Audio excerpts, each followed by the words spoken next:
The Messerschmitt Bf110 was a twin-engine heavy fighter used by the German Luftwaffe during the Second World War. Despite successes in the early stages of the conflict, its weaknesses would soon be exploited by more manoeuvrable adversaries, resulting in the Bf110 being moved to other duties such as ground attack and night fighter roles. Although successors would be developed to replace the Bf110, this aircraft would see service in one form or another until the end of the war. Hello everyone, Matt from Model Minutes here, and welcome back to the workbench for today's video, where I'm building the Hobbyboss Bf110 in 1/72 scale. So join me as I find out how this kit builds up and try out some new techniques. For a more in-depth look at the content of this kit, take a look at the dedicated unboxing video I made on that topic. For this video, I'll focus on the build of the model and round it all off with a review. I'll put a list of products I used on the screen now to give you an idea of the kind of things you might want to get to complete this model if you fancy having a go. Some products used in this video were received free of charge from certain shops or companies as test samples, but I've not been paid and all opinions on them remain my own. So, without any further ado, let's get started. The plastic didn't feel particularly greasy, so I didn't bother washing that before starting. I chose to nip the parts from the sprue with my side cutters and then sand the parts down as needed to tidy up any flash or rough areas. There were a few injection marks on the upper wings which needed a little tidying up with some fine grit sandpaper. I'm going to use Humbrol liquid poly cement as my primary glue on this build, mostly because I've got it to use up and partly because I need to ration my other cements until I can get to the shops to get more. The cockpit floor part is cemented into the holes in the bottom of the wing. This is followed by adding the chairs for the crew and the control columns. This cement doesn't come with a particularly fine brush in the lid, so it isn't the most accurate to place. Also, I find it dries a little more slowly than other cements I have used. Humbrol acrylic number 240, which is RLM02 grey, was thinned down with Humbrol acrylic thinners at about 2 parts paint to 1 part thinner. This should increase the drying time and prevent brush strokes being visible in the paint as it dries. I then used this thinned down paint on all the internal cockpit areas. A couple of thin layers would be needed for a uniform finish. With that done, I glued the upper wings and fuselage onto the lower surfaces. Hobbyboss designed this as a simple to build kit, and it does almost snap together.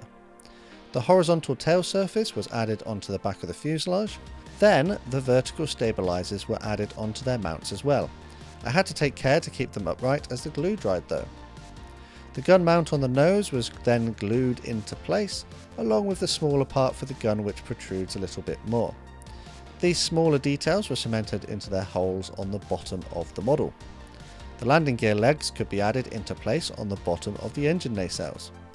So too were the landing gear doors, taking care to make sure they didn't droop to the sides as the cement dried. These smaller details on the lower surfaces of the wings could also be glued into the holes. I'm sure you've noticed by now that this kit really doesn't take long to build, which is a testament to the design work that Hobbyboss put into it. The propellers were glued onto their mounting plates. The engine exhaust pipes were glued into their slots on the sides of the engine cowlings. I had to take care here to read the instructions and put the right ones in the right places.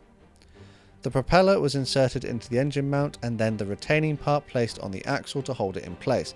It should be able to rotate freely if done correctly. These engine assemblies can then be glued into place on the nacelles on the wings. The model is nearly complete now, with only a few smaller details to add after the painting stages. But before I can start painting, I need to mask the canopy. I used my normal method of applying tape and then cutting it to shape with a sharp knife, following the window frames to mask the canopy. But it took me a couple of evenings to get this all done, because there were so many windows to apply tape to. Humbrol Clear Fix was used to glue the canopy into place on the model. And now on to painting. I've been enjoying this Humbrol No. 1 grey primer recently, so I again used it on this build. This will form a good base layer for all the next paints to stick to. I actually put a vote up on my channel, and you guys in the community decided that this kit should be brush painted. Well, a bit of a challenge with that German paint scheme, but let's give it a go. So first up, I used that Humbrol 240 RLM2 from before, again thinned down and then brushed onto the gear bay areas. Next, Humbrol 247 RLM76 light blue was thinned and applied to all the lower areas of the model. These are a previous generation of Humbrol paints though, and I found them to be a little grainy and left some lumps in the paint finish, which was a bit of a shame. But oh well, let's keep going. A few thin layers of this paint were built up to get a uniform finish. Next up is the RLM02 Grey again, which formed the base colour for the upper camouflage scheme. Again, this was thinned and a couple of light coats were applied. Humbrol 242 RLM71 dark green was the next paint to be used, again thinned but this time brushed onto the model in the camouflage scheme as indicated in the painting instructions. I thought the edge between the colours was a bit hard though, so thought I would try out a wet blending technique. For this, I worked with both colours of the camouflage scheme at the same time, applying them in the correct places but letting the paints run into each other where they met. I would do this for the mottling on the fuselage as well, brushing on both paints and then blending them in together until I got the effect that I was looking for. No doubt this might have been easier to achieve with an airbrush, but seeing as you guys wanted to see this one hand painted, I took up the challenge. Eventually I got to a point that I was happy enough with the paint scheme, so moved on to apply this 135 satin varnish to the entire model. I thinned it down with a little water to help it flow. This satin varnish should help provide a smooth surface for the decals in the next step, and when the paint was dry I moved on to cutting the decals that I needed from the sheet. After soaking these transfers in warm water, I applied a little Humbrol decal fix to the relevant areas on the model and then carefully slid them into place. The decals were pretty easy to work with, being printed to a good quality, and they applied to the model well. They were a little thicker than I would have liked, but it was manageable. I've used considerably worse in the past. The decal fix was brushed onto the decals to help soften them down into the surface details of the model. It did strike me though that although this is billed as an easy assembly kit, there was an awful lot of decals, which ended up taking a couple of days for me to get through. Whilst the decals were curing, I decided to use this time to apply Humbrol 241 RLM70 black green to the propellers on the engines, and the spinners, which were still yet to be added to the model. Vallejo black was carefully brushed onto the tyres on the wheels, the hubs having been previously painted with RLM02. Next, I mixed up a combination of these three paints until I had a burnt metal kind of colour. There was no science here, I just added different colours until it looked right. This was then carefully brushed onto the engine exhaust pipes, taking care to avoid all the previously painted areas.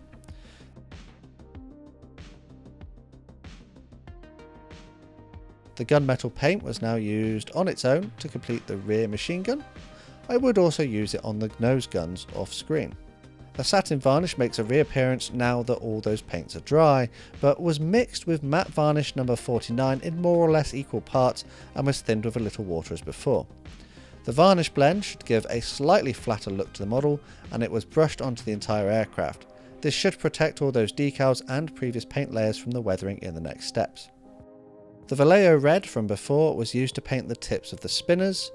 A number of layers would be needed to build up a solid colour. Now for a little panel lining. I used the SMS dark brown oil wash, which the Froome Model Centre gave me as a test product for this range of products. It was brushed onto the panel lines and details on the aircraft, and then when it had dried a little, a cotton bud dipped in a little white spirit was used to remove the excess wash. I worked in the direction that airflow would act over the aircraft to try and give a more realistic look. When that was dry, I glued the wheels onto the landing gear and the spinners onto the props. Next, I thought I would try out this aging powders pack, a test sample provided by Humbrol for this new product. I opted to use the smoke pigment, picking some up on a dry, soft brush, and then brushing it carefully onto the model in the areas that exhaust stains may be present, particularly paying attention to the wings behind the engine exhausts and the gun ports on the nose. Now it was time to carefully remove the many bits of tape on the cockpit canopy, cleaning up any areas as needed. The aerial mast was glued into the hole on the top of the canopy, and then finally the rear facing machine gun was glued into place as well. And that's it! that's as far as I went with my build of the Hobbyboss Bf110 in 1/72nd scale.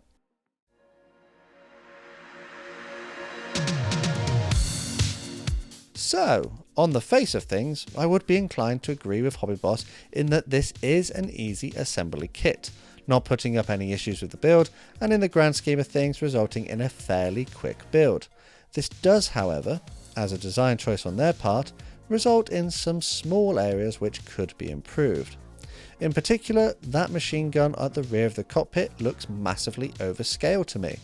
The cockpit lacks quite a bit of detail that could potentially be seen close up through all that canopy, and the omission of crew figures means that this model will pretty much have to be sat on the ground. I'm pretty sure that if you did want to have this model in a flying pose, all you would have to do is to just glue the gear covers in the closed position though.